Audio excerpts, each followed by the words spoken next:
Welcome to another episode of the Core Podcast. We hope this is your go-to source for insights into the dynamic world of cybersecurity. In today's episode, we dive deep into the critical aspect of securing digital ecosystems. It's all about third-party risk management, or for many you might know as the acronym TPRM. As businesses increasingly rely on external partners, vendors and service providers, understanding and mitigating third-party cybersecurity risks have become paramount. This is something that I found absolutely fascinating, something that I actually do really understand because it's not too technical. And the best part is we're actually looking to launch a service all around this. So this is just the beginning, but I am delighted to invite Matt Pearson onto the podcast today. I'd like to call him a dear friend, and he's actually been around with Core to Cloud on the whole journey. So I hope you enjoy. Matt, welcome to the Core Podcast. Thank you very much. For anyone listening, before we delve into the subject matter of the podcast, could you tell everyone a little bit about yourself and how you are where you are today? So, I've been in the cyber industry for about 25 years. A long time. I've worked at various different startup vendors. My last one was a company called Securonics, which I was there for 6.5 years, and they got bought for a lot of money, which was great. Mm-hmm. And then I've ended up at Panarays, which is a quite a small vendor from Israel, headquartered in the UK, in the US. Apologies. And yeah, their technology just piqued my interest, and they were looking for somebody to build out their EMEA business, and it's something I've done before with lots of startups. And I looked at where they were going, their trajectory, their funding, and just everything about the company, and I thought it really was going places, so I wanted to be part of it. Rewinding back before that, how did you get into cybersecurity? Like when you were going to school and things like that, was it on the dream board? No, it wasn't at all. So I had a bit of a funny route, actually. So when I left school, I went on to be a professional footballer. Oh, I did not know that. Yeah. Oh. With Wimbledon. Okay. For 4 years. And when that didn't quite work out, I decided to go back to university and become a teacher. So okay. I've been a secondary school teacher for a while. No, you haven't. Yeah. Were you? Yeah. And then when I left university, I couldn't find a teaching job, and a mate of mine said, while you're waiting for a teaching job, why don't you come and work for a company called Aslan, which was a distributor back in the day, and do some IT sales while you're waiting. And I never went back, and it's just carried on from there. So you could have been a PE teacher? Could have been a PE teacher, could have been a professional footballer. Ended up in an EMEA channel director. Okay, so yours was, everyone I've ever interviewed has not had a natural. Everyone seems to have fallen into this role. So how come you stayed in it? What was it that was? I don't know. It just suits my personality, sales and just relationship building, network building. The channel certainly suits my sort of personality. I like going out. I like being entertaining and entertained.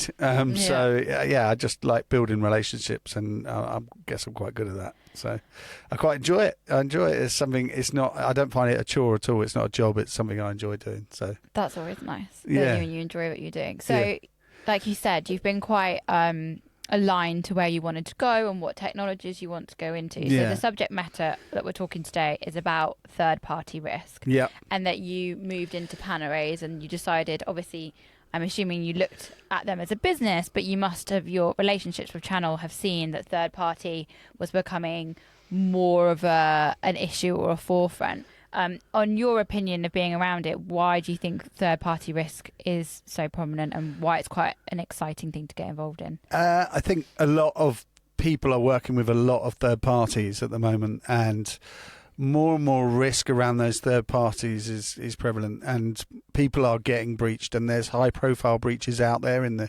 news, like in the normal news, like the mainstream news, not cyber news.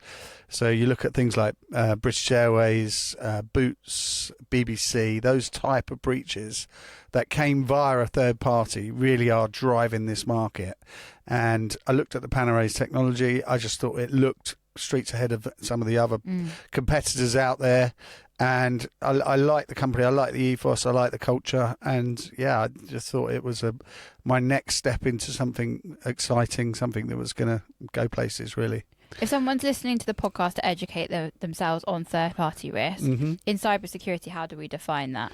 Okay, so third-party risk in cybersecurity is something a little bit different. So we're looking at the third party rather than our own cybersecurity. So cybersecurity really is us protecting ourselves against somebody coming in and hacking and breaching us. Yep. What third party risk is looking at the people you're going to work with and whether they have the security processes in place so that they don't get breached and then you get breached. So it's a little bit different than most of the technologies out there, and different from anything I've worked in. It sort of fits in a different space to cybersecurity. It fits somewhere called GRC, which is governance, risk and compliance, which is a real growing market. It's probably the strongest growing market at the moment in the cyber world. And it isn't normal cyber, if that makes sense. It's something a little bit different. And I wanted to try something different, get into a different space and bring that GRC space back into the cyber world that I know so well.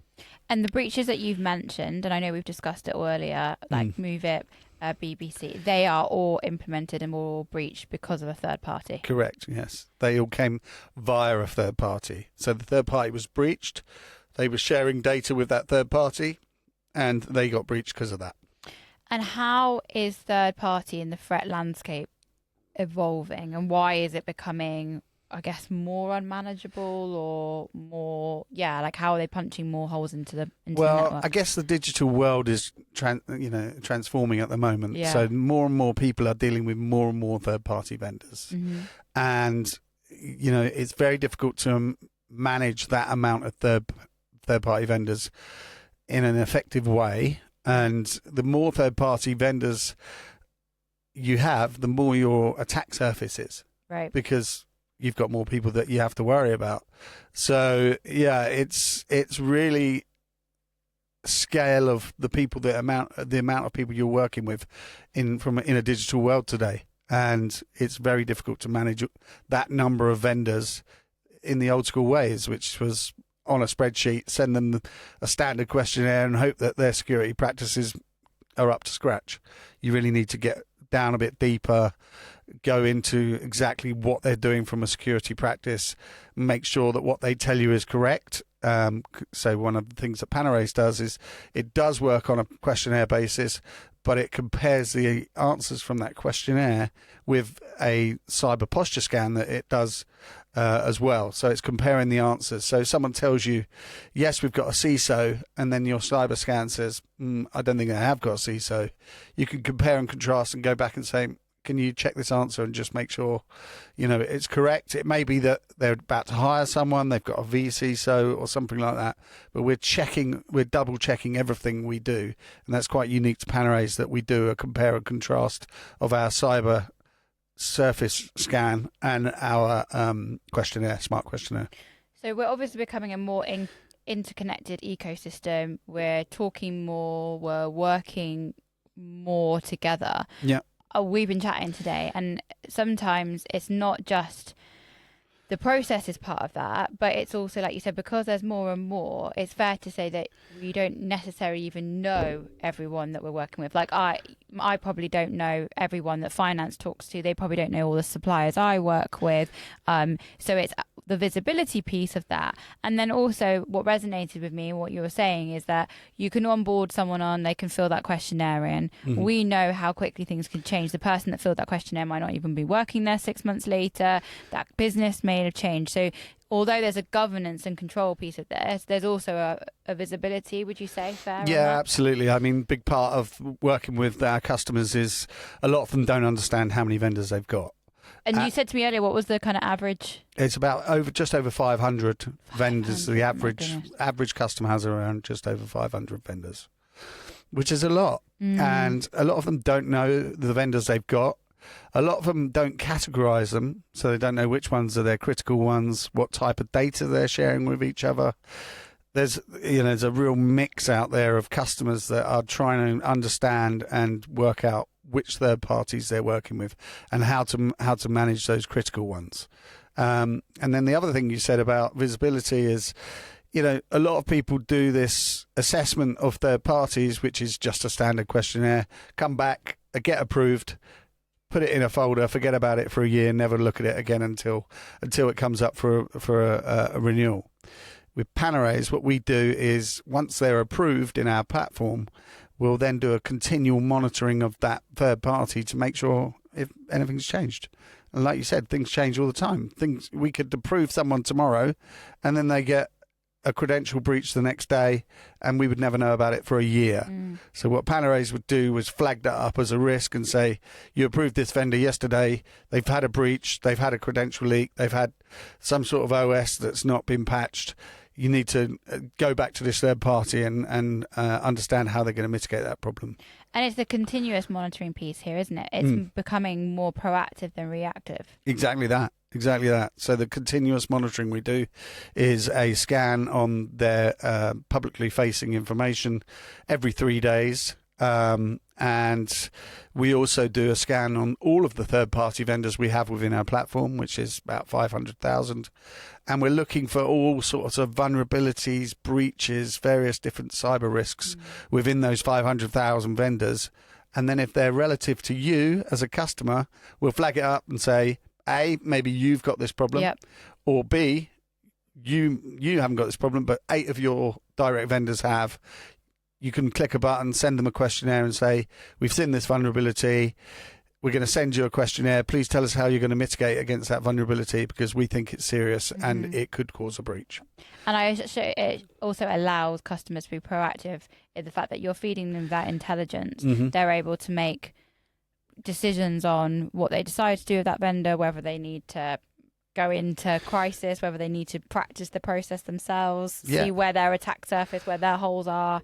I guess that really feeds into the proactiveness of the customer. Yeah, absolutely. I mean, so if you've got a third party that's continually showing a vulnerability or being breached or some sort of cyber risk, then you as a CIO or CISO or someone within that organization needs to probably flag it up to the senior management who are working with that vendor and say, this is a serious risk. Do we want to work with this vendor?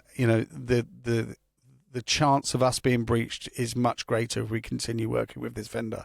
So you're going to give people in senior leadership roles all of the visibility they need to make a decision. Yeah. And if they've got 3 or 4 vendors in that space that they're working with, and 2 of them are showing serious security risks, then you're probably going to choose the third one that actually is much more secure.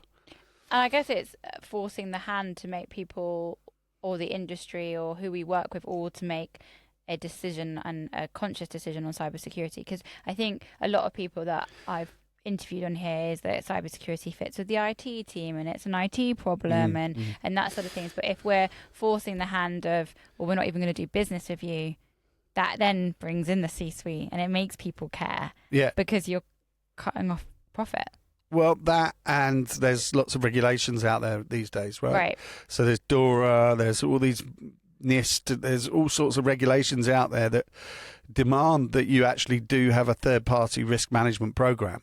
Okay. And if you don't, then you can get fined or you can lose your compliance or you can lose your regulatory status. Okay. So DORA's the big one coming up in the near future.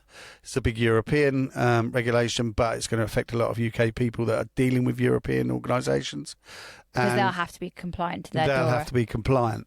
Now, part of DORA is that you have a third-party risk management program and that it's auditable. Okay. Now, so if you have a spreadsheet or you're trying to manage it with emails, it's almost impossible to audit that and send an auditable trail to that regulation. So if they come and do an actual audit on you and say, right, we want to understand how you're onboarding your third parties, and you say, well, I've got a spreadsheet over here, and we send them just a questionnaire, it's not gonna cut the mustard with the DORA people. They won't be happy with that. No. So more and more people are going to be working with tools like a Panarrays to try and get through that process of DORA and some of the other regulations. Okay. So we've got just good business hygiene and doing the right thing, and then we've also got legislation that's forcing our hands and compliance to make sure that we're all doing the right thing. So I guess on the next piece is that if it's coming and the wave's about to come and we need to be more mindful of it, I guess there's some key components of how we manage third risk management, and I guess identifying what we need to be doing. I mean, from what I've looked in research, they're suggesting that you need to be able to assess, you're meant to be able to monitor, and you're able to mitigate. Yeah. So with those being the three ways with third risk, how would you, if, for example, there's someone listening today, they can see the DORA framework, wave is coming to them. Mm-hmm. They are currently in spreadsheet world. That was nearly a nearly bad word. That was nearly a really good Freudian slip. They're about to be in spreadsheet world.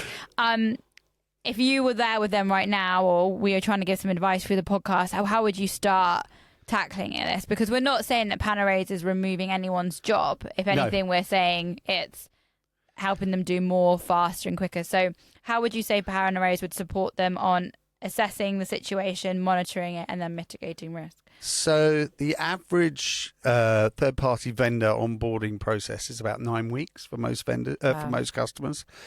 And if you've got 500, yeah, exactly.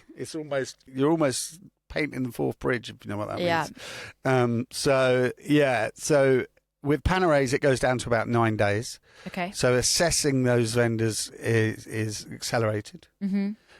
Monitoring Panaraise, one of Panaraise's key factors is the fact that we do the continuous monitoring. Okay. And what was the third one? Sorry. Mitigating. So yeah, absolutely. So we've come up with what we call a remediation plan for each of the vendors. So we'll do our cyber scan that comes up with a results of where they're deficient in their security practice, and the questionnaire. Once all those results have been taken in, like I say, compared and contrast, then we'll come up with what we call a remediation plan, which basically is, if you fix these things, we will then approve you. So that's mitigation, if you like. And then we'll continuously monitoring that they're actually, those things that they fixed have continued to be fixed, and that their security posture is what it should be moving forward. We also talked about earlier as well that helps anyone that's doing this role or will be taking on this project is that it also tiers. So although we're saying there's 500 vendors that you work with, obviously not all of your third party has the same impact on your business. So Panaraise tiers, is that correct? Yeah, absolutely. So we can categorize vendors, give them certain criticalities, if you like. So we do that on what we call business impact. So the business impact is basically how important that vendor is to you and the importance of the data that you're sharing with them. So I mentioned earlier, I think if you've got like a pencil vendor or a coffee vendor or a cleaning vendor, you still want to do a risk assessment on them, especially if you're a cleaner, because you may have people coming into the office and wandering around the office. You want to know that they've had a background check. But if you're sharing data, PII, intellectual property, then that's a real critical vendor that you should have absolute monitoring and make sure that they're very much at the top of the tree when you're doing a risk assessment. Okay. And then we also talked about that seems to be not just third party, that the chain goes on and there's even fourth party. Yeah, absolutely. So your third parties will have a raft of vendors that they're dealing with. We call them fourth party vendors and beyond. So the nth degree parties. And you want to understand that your third parties have the same process of you with their third parties, your fourth parties. And Panaraise, the Risk Insights tool within Panaraise can actually give you a view of who your third parties are and who your fourth parties are. Okay. So who your third parties are working with. Okay. And if we do find a vulnerability, we do find some sort of problem, security breach, we can tell you which one of those fourth parties has actually been part of that. And if someone that's listening to the podcast and potentially were thinking, right, I would need to take this tool on to support me, is it that they'd need to log on to the platform every single day? Do they get sent notifications? What's kind of the management of that? So there's a couple of ways of managing it. No, you certainly wouldn't log on to the platform every day. It would be a process of, as you're bringing on vendors and monitoring them and measuring them, then you would go onto that platform. But the risk insights would give you a notification if something happens. Right. So it's an automated process. It's almost taking some of the burden off that risk assessor, and you can sort of leave the program, the tool, the platform running, and it will give you an automated notice if something happens within that third-party vendor. So it's a big peace of mind piece of Yeah, there. exactly that. And we also discussed it because I believe that we're looking to take this on internally because we do all our ISO accreditations, etc. And we were talking about this. There's a big chunk of time which takes up from the tech team of having for us to be compliant and the forms that we have to fill in. Yeah. And I know AI is a big buzzword, but there is AI in Panorays. But how does that support, for example, a call to cloud or a customer for them making sure that they're compliant? Yeah, so a big part of the tool that doesn't get mentioned as much as it should probably is that it will help you. So you as a customer will be getting lots of questionnaires and requests from third parties to prove your security posture. Yeah. What we do within Panorays is give you a security passport, which you can give to your third parties and say, we are certified to this level, here's our pen test, all of that, and it's all in one place within the Panorays tool.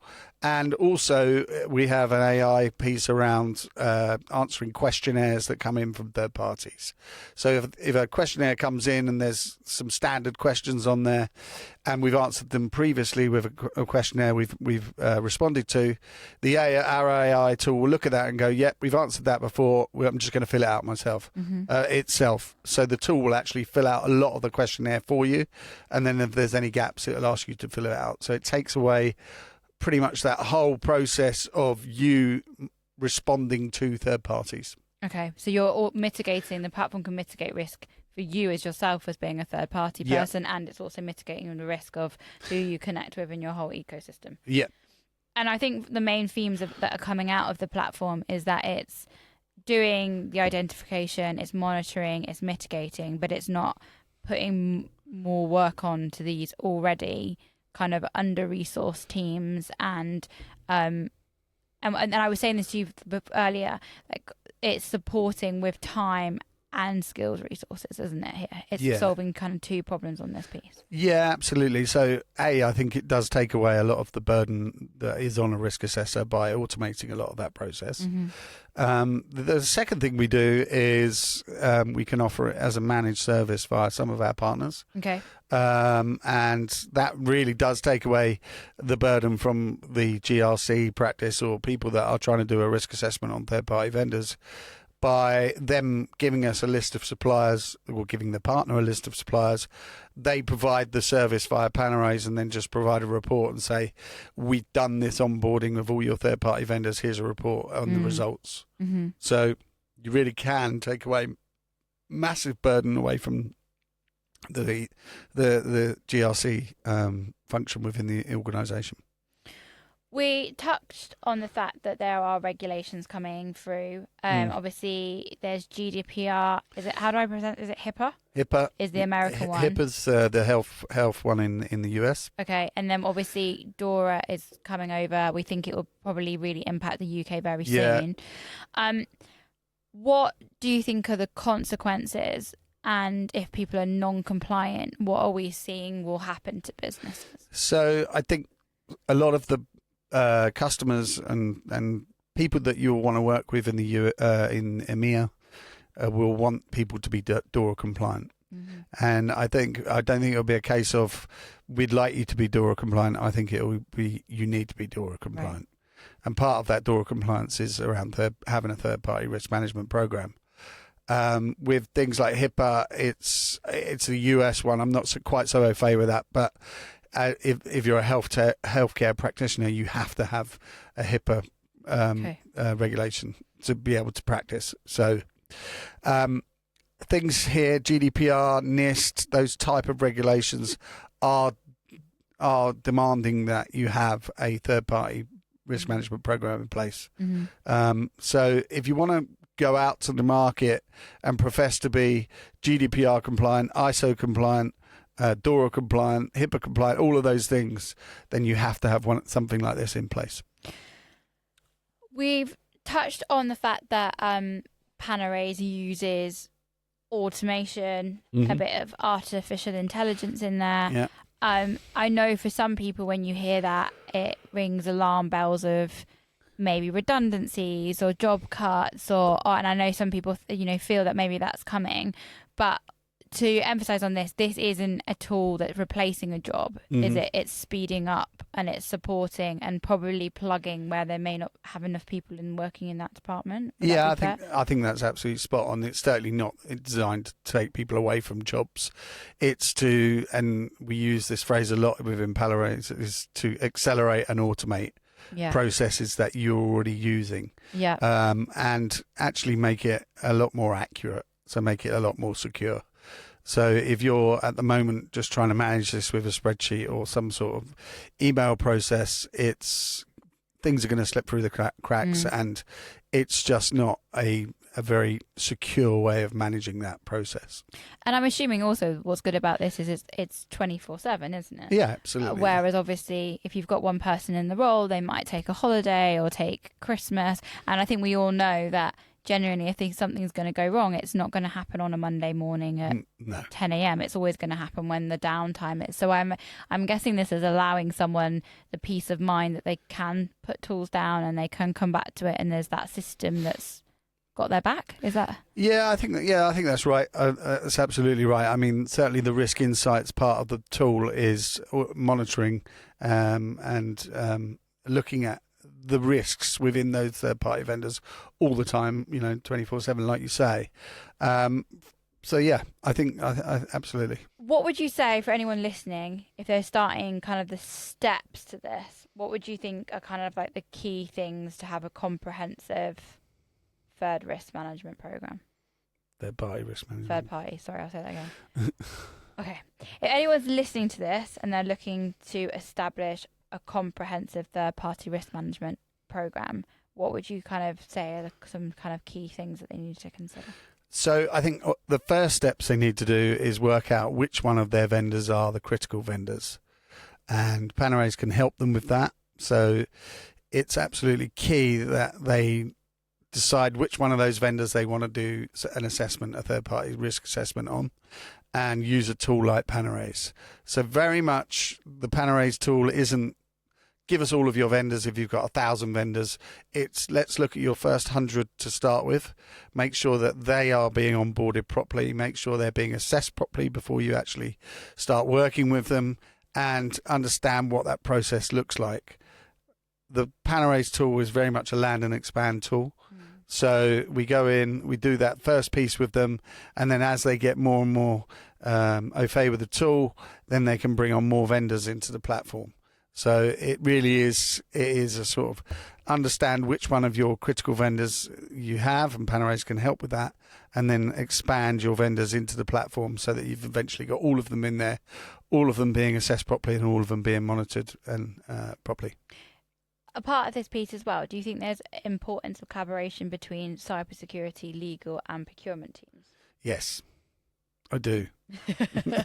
And with the collaboration of that, how do you think these teams can be working better together? So this is difficult, right? Because Panorays only really does cyber security. Yeah.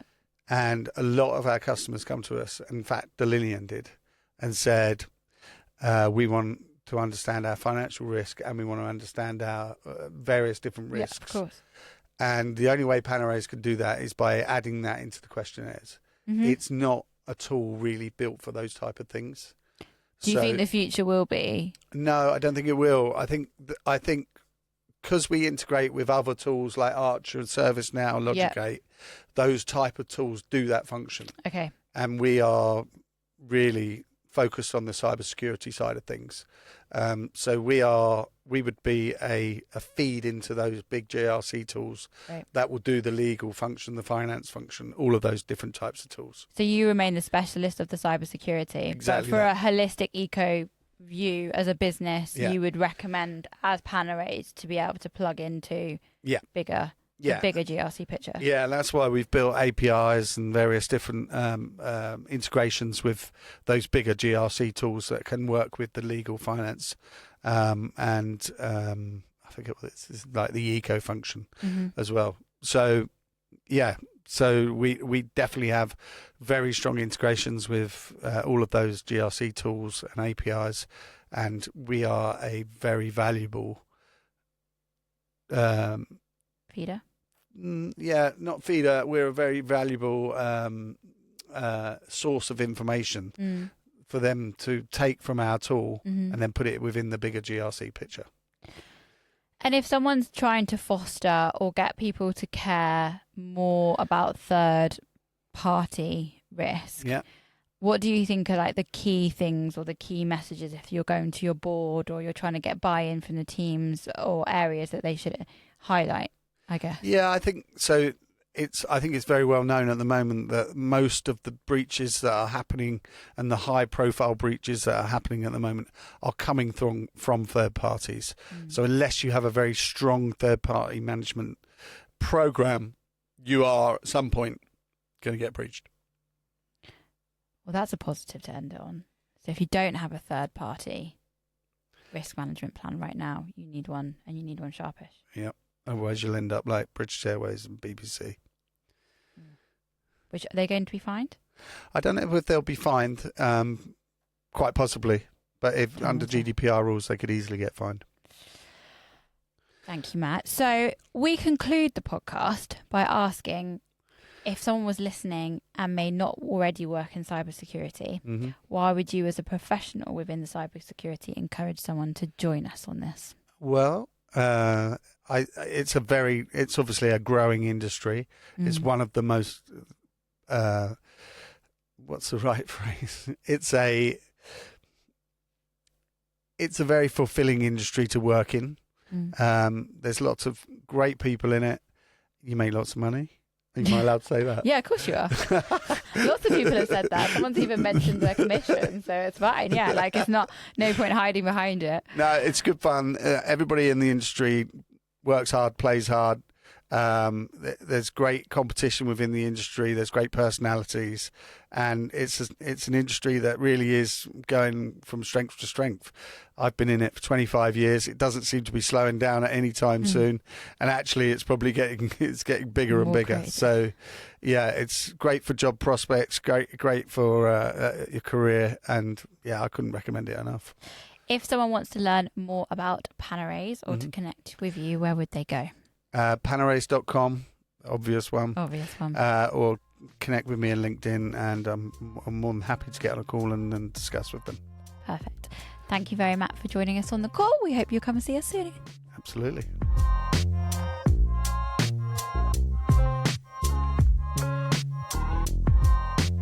Wow, that was a fun episode. And who knew that Matt was an ex-pro footballer? You learn everything new on this. So it's evident that the third-party risk management is not just a checkbox on a compliance list, but a strategic imperative thing for the organizations to look to do when they're trying to fortify their cybersecurity defenses.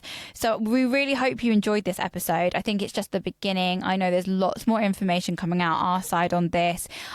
Depending on when you're listening to this podcast, there is also a specific webinar on DORA framework, and that will be available on demand from our website. But if you need any more support from us and our team, do let us know.